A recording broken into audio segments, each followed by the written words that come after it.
We are in actually what was the backyard of the house of an Italian immigrant, Rodia, who then by mistake from a newspaper was rebaptized to Simon Rodia, a name which he didn't answer to.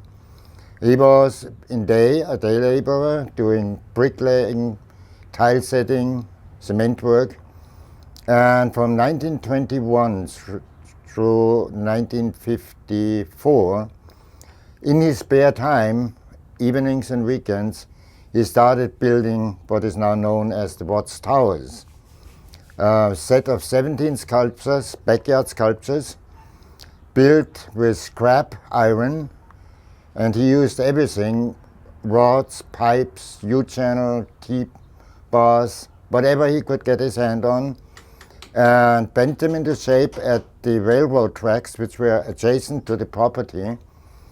And then he covered them up tied them together with wire, covered them with wire mesh, and then put cement plaster on it. And before the cement plaster got dry, he embedded all kinds of broken glass, broken ceramics, seashells, stones, iron slag, glass slag, whatever he could get his hands on, all found objects, sometimes brought to him by neighborhood children, sometimes collected by himself. And why he did it, nobody knows. He gave every interviewer a different answer. The only thing everybody, and that's the most cited reason, was I want to do something big, and I did it. And then in 1954, he abruptly abandoned the property and went to Northern California to be with his family. He was already, I believe, 75 or something like that, and donated the property to a neighbor. They wanted to build a taco stand, which was, they did not get the permit for it, so they sold the property again to somebody else. It then ended up in the hands of the Committee for Simon Rodia's Towers in Watts, who then donated them to the city. The city turned around and deeded them to the state. And today this is a state park, actually. The state did a lot of work on the towers and then turned around and contracted with the city, and now the city is again responsible for maintenance and care. So a fairly complex history. And the towers had preservation problems from the beginning. It is reported that Simon Rodia, while he was still building, was already repairing parts that he had finished. He was also changing the design frequently, especially after the big 1933 earthquake, which scared him very much, where he made the towers wider, more rings, more columns, and more reinforced. And the main problem with the towers is the environment. We don't have freeze-thaw problems like we have in Europe or in the American East Coast or so. But we have the heat. In summer, temperatures go significantly up, and I measured surface temperatures on some of the elements that are 60, 70 degrees centigrade and higher. And the heat makes the materials expand, and the different materials expand at different rates. And this creates a lot of stress in the monument and leads to cracking, as do strong winds. Starting in October, November until March, we have a season where we get very strong winds, which we call Santa Ana winds. And they exert forces on the towers that are comparable to the other natural problem we have, namely earthquakes. So the winds exert as much force on the towers as does a moderate earthquake. And the towers have seen quite a few of those. So we have the problem of the cement cover cracking, decorative elements falling down, dislodging and falling down and getting lost. And over the years, there have been a large number of major restoration campaigns done by different entities, some by the state, some by the city. Some were financed after the Northwich earthquake. The Federal Emergency Management Agency gave $2 million to the restoration of earthquake damage. Most of these repairs did not last. Most of them already cracked again within less than 2 years. Some of them have held up, but those were the most intrusive, the repairs that did most damage visually to the monument. So in 2010, the city and the Los Angeles County Museum of Art came to an agreement that the Los Angeles County Museum, through its conservation center, will review the current conservation practices and repair practices, and, if possible, come up with an improved methodology for the preservation of the towers, with the main goal being to extend the period between which you have to do major intervention. In the past, the towers got scaffolded almost every 5 years. And then when they are scaffolded, they are not accessible to the public. And it is our goal to extend this period, if possible, to every 20 to 25 years. And if we can accomplish that, then I think we have been highly successful. Now, I personally am the senior scientist of the Los Angeles County Museum of Art. And my original main job was to examine works of art in the museum, proposed acquisitions, and for art historical studies, authenticity problems, and to assist the conservators in materials question when they restore works of art. But I had been involved with the towers before in the 1980s, when I was still at the Getty Conservation Institute. And so our leadership at the museum decided that it's very opportune to have me on board, and said that I should take charge of this effort, which I'm now doing since 4 years. And we are actually getting ready for a major treatment campaign next year.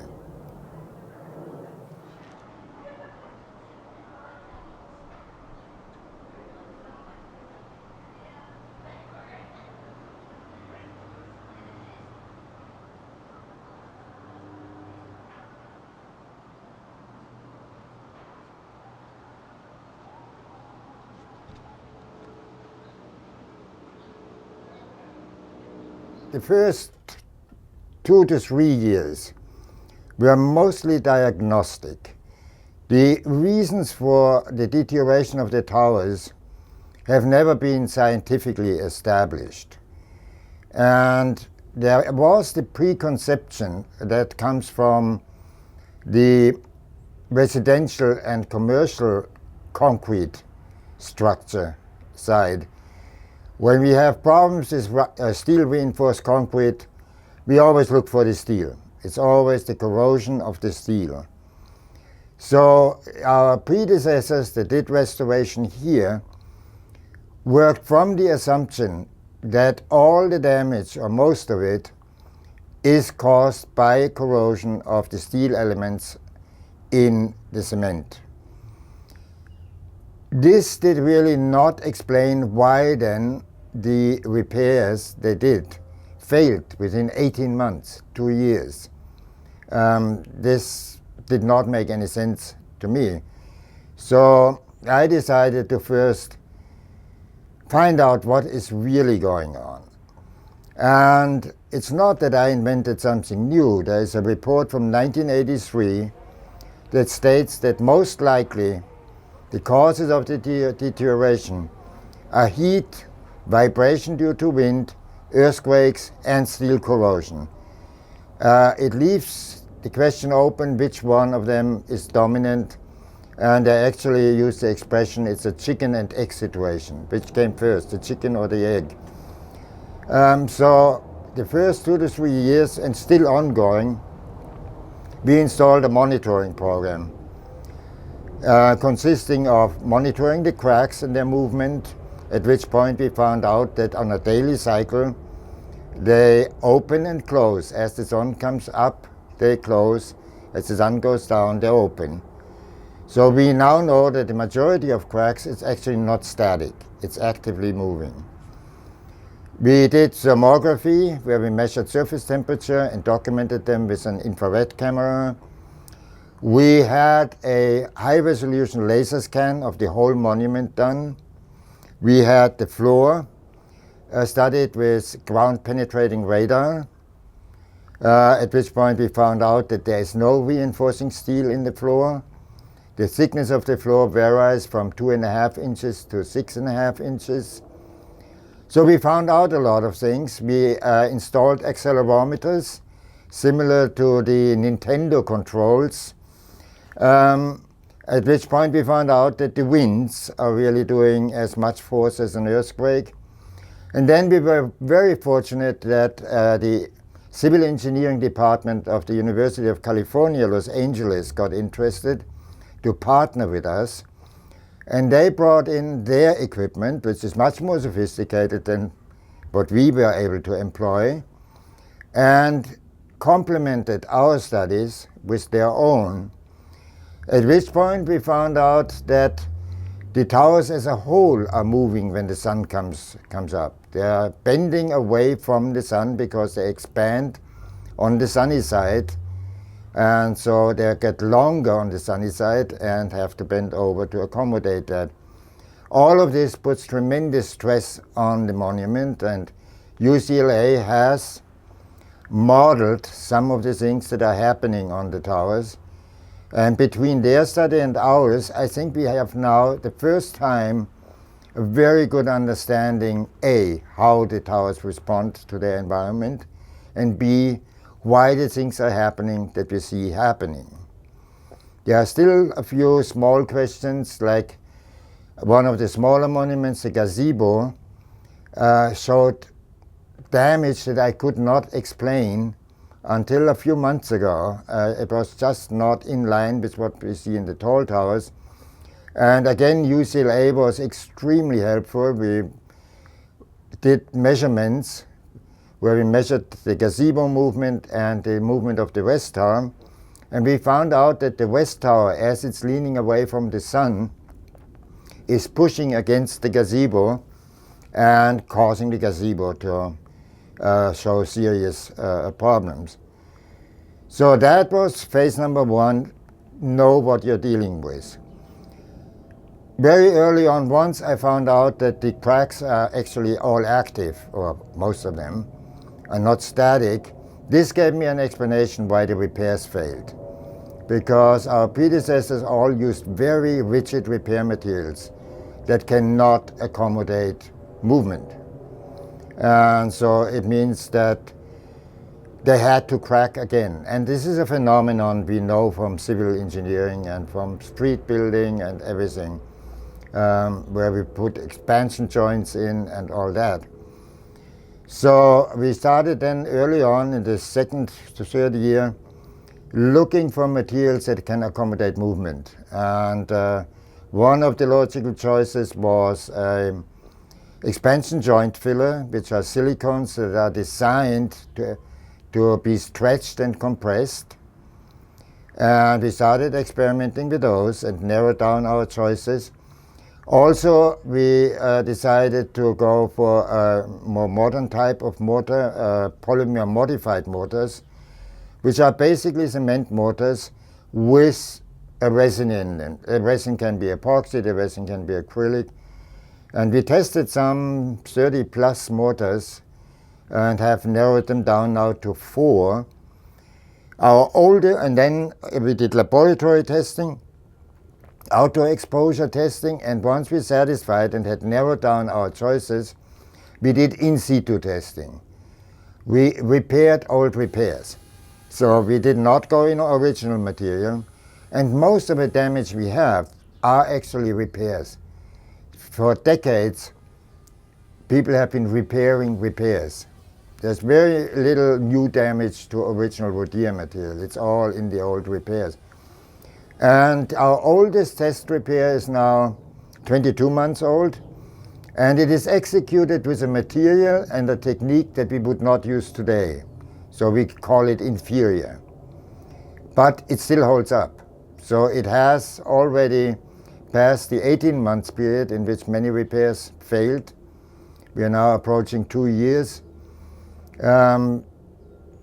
We continue modifying, improving our application technique, and I'm very confident that with this approach we will be able to accomplish longer lasting preservation measures.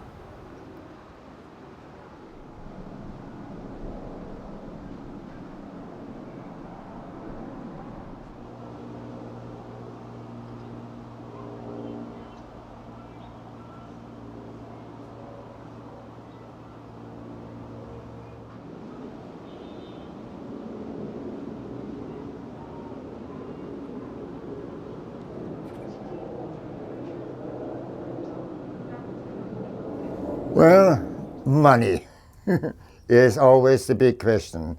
I made the ideal budget for it, for restoring the whole site over a 5-year period, and that budget comes unfortunately to $6 million. The city has now allocated $2 million, so we need more money. Now certainly this is the ideal budget where we do everything to utter perfection. I'm not sure if we will ever get the 6 million. So the goal is to first restore the 3 tall towers, because those are the ones that need the expensive scaffolding, which I think can be done with a sizable team in 2 years. And then the other monuments only need small scaffoldings or no scaffolding. All the work we do at the moment is in the lower 3 meters, which we can reach with ladders and a little rolling scaffolding. That's where we test all our methodology. But it's the scaffolding that makes everything problematic. A, it's expensive. B, you need a lot of staff in order to have the scaffolding up for as short a period as possible, because once you have a scaffolding, the site is closed. And people understandably get upset that they cannot see the towers. And so there will be a point where we also can make use of volunteers. The work we have designed over the years through all the testing is very sophisticated. So I need really a staff of professionally trained conservators, maybe some tradesmen, and one of my current staff members is an artist. She's a sculptor and is excellent with tools, with materials and so on, and so brings the right skill set. In past restoration, they have often hired unskilled labor because it's cheap, and so they wanted just to have enough bodies, and then they trained them in doing certain things. And it did not work out, because the thoroughness that is required and the dedication that while it's 10 o'clock and you have a right for a coffee break, you don't take the coffee break because you're in the middle of a treatment. You cannot expect this from a low-paid wage earners. They want their coffee break and they walk away. And I'm not blaming them for it, but I need people that can stand it to adjust the schedule to what the monument needs. But there will be work ultimately where we could use volunteers that have good hand skills and good eyes. And the other thing is advocate for the towers. Make it known they exist, make it known how fabulous they are, because that will also convince people that have the money to possibly help us out.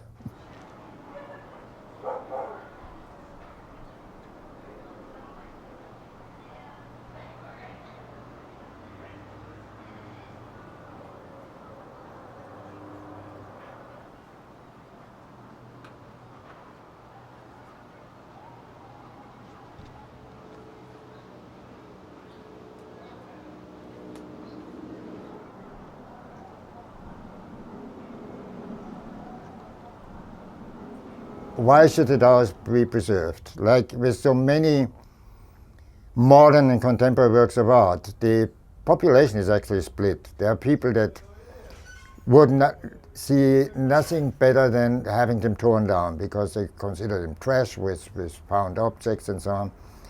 The towers are in themselves very unique. They have influenced other modern and contemporary artists, like Noah Purifoy, like James Turrell. Even the architect Buckminster Fuller made a comment about the towers and how brilliant they are designed. I think they have an enormous aesthetic quality. They are really a work of art, and as such should be preserved. They are part of Los Angeles and Southern California history, and not only history in terms of art, but when you look at the embedded ceramics and glass bottles and so on here, there's actually the whole material culture of Southern California of the first half of the 20th century is almost represented here. In terms of there are test tiles from a bathroom tile shop where you could select your tiles. There's all kinds. You can spend, since 1984 I'm involved here, and each time I go out here I still see something I haven't seen before. And two art historians already commented on the pitiful lack of a thesis on the towers. They are worth a PhD in decorative arts because of all the materials that have been used. We had people come in from the university just to study the seashells. And they wanted to make a comparison of what today's seashell population at the California coast is with the seashells that are here on the towers, because those are the seashells collected in from 21 to 54, and the populations have changed. So there is a lot of interest, and there are interest by the ceramic people. There are metallurgy problems that you could study here. So they are both from an artistic and from a materials culture an extremely important monument.